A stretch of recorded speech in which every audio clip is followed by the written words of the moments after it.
Good morning, students. Today we are going to start our literature textbook Beehive. So let us begin with our first chapter, The Fun They Had.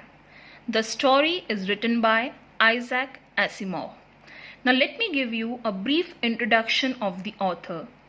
Scholar Isaac Asimov was one of the 20th century's most prolific writers, writing in many genres. He was known for his scientific works like Foundation and I, Robot, etc. Children, the author Isaac Asimov was born in Russia and later with his family immigrated to United States, where he started working as biochemistry professor while pursuing writing. He published his first novel, Pebble in the Sky, in 1950. The Fun They Had is one of the most popular fictional works written by him.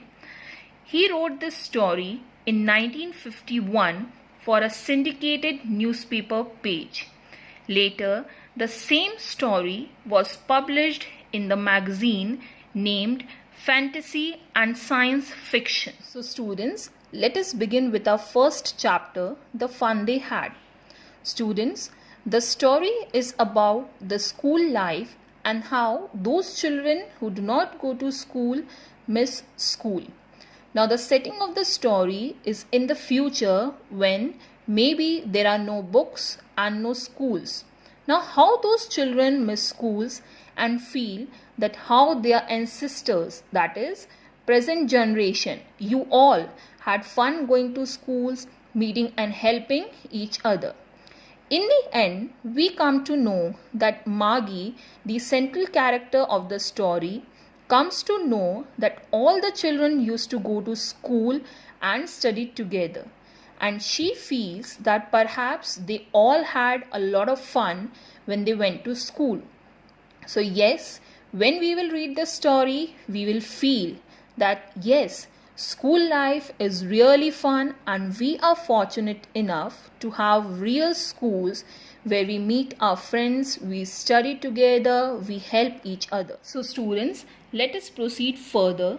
Before you read, the story we shall read is set in the future when books and schools as we now know them will perhaps not exist.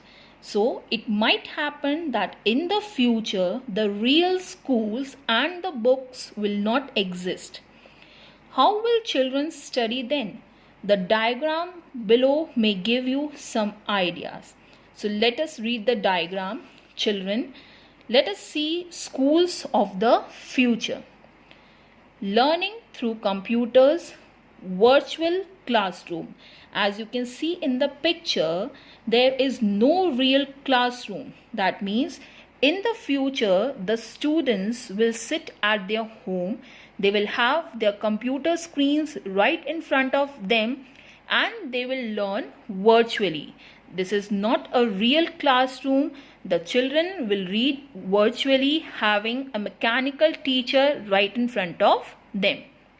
Then they might have robotic teacher, that is they will learn through the robots. The robots will be pre-programmed to teach a particular subject or a particular topic.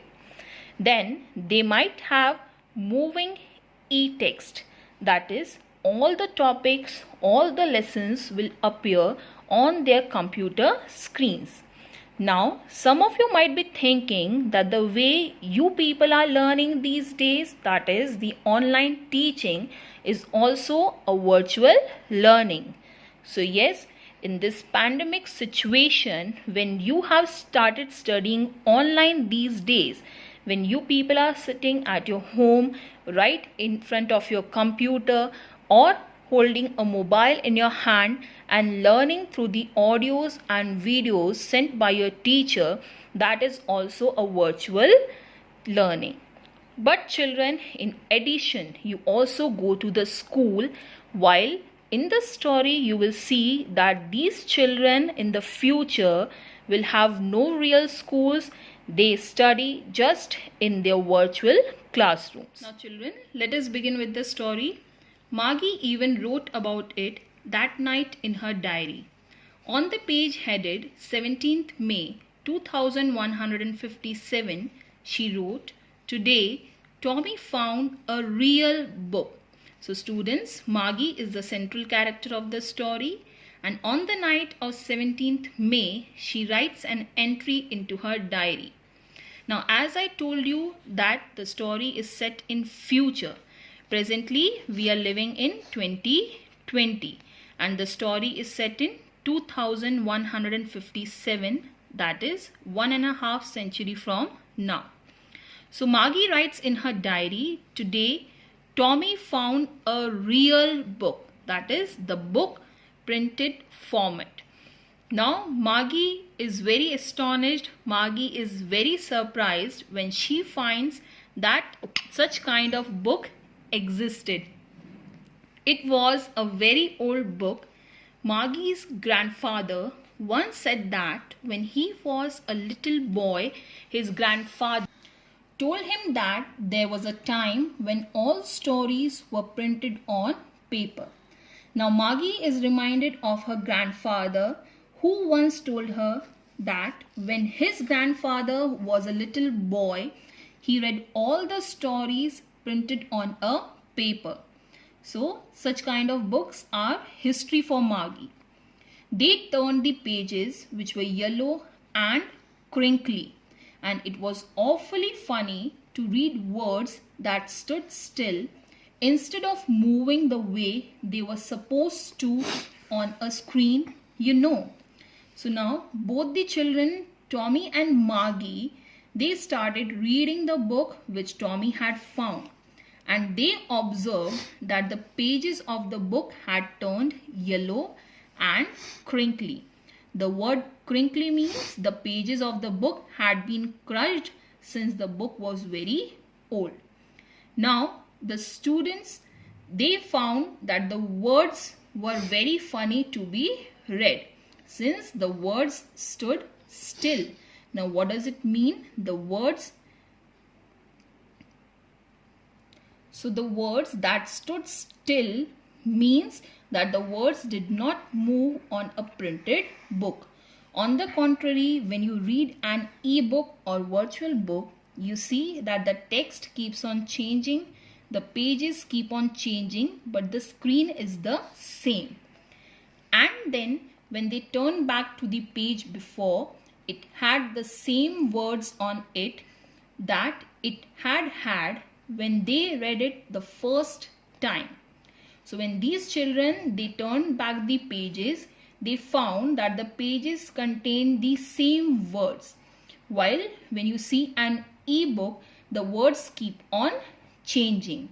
Now children, you can easily make out how these students must have felt because you have an access to both e-book and the printed book. "Gee," said Tommy, "what a waste. When you are through with the book, you just throw it away. I guess our television screen must have had 1,000,000 books on it, and it's good for plenty more. I wouldn't throw it away." So when Tommy read such kind of book, he finds that the printed books are a waste because he feels when once you have read the book, you need to throw it away since no more stories can be printed on the same book. On the contrary, on his television screen or e-book, he could read many more stories on it. So he feels that the television screen or telebooks are more useful and the printed books are a waste. "Same with mine," said Margie. She was 11 and hadn't seen as many telebooks as Tommy had. He was 13. So Margie replies and she says, "Same with me. My television screen also shows me many more stories in comparison to these printed books." Margie was 11 years old and she hadn't read as many telebooks as Tommy had, since Tommy was older to Margie. He was 13 years old. Now, Margie asked Tommy, "Where did you find it?" She asked Tommy, where did he find that printed book? And Tommy replied, "In my house." He pointed without looking because he was busy reading in the attic. So Tommy replied that he found that printed book in the attic. Attic means the storeroom on the upper floor of the house. And Tommy was so busy reading that book that he did not even look at Margie, since he did not want to lose the glance of the book. Now Margie asked Tommy, "What's it about?" And Tommy replies that the book is about school or the life at school. Margie was scornful. "School? What's there to write about school? I hate school." So when Margie came to know that the book was written about the school, she was scornful. That means she did not like it. She had a particular dislike about school. So she felt, what is there to write about the school? Now further we'll come to know why did Margie hate school. Margie always hated school, but now she hated it more than ever. The mechanical teacher had been giving her test after test in geography, and she had been doing worse and worse until her mother had shaken her head sorrowfully and sent for the county inspector. So now we see that Margie always hated school because her mechanical teacher, that means the machine which was set in her room, in her virtual classroom, gave her test after test, that means continuous test in geography, and she had been continuously performing bad in those tests. Until and unless her mother realized that something is wrong with her mechanical teacher, with the machine, and she decided to send for the county inspector to check the machine.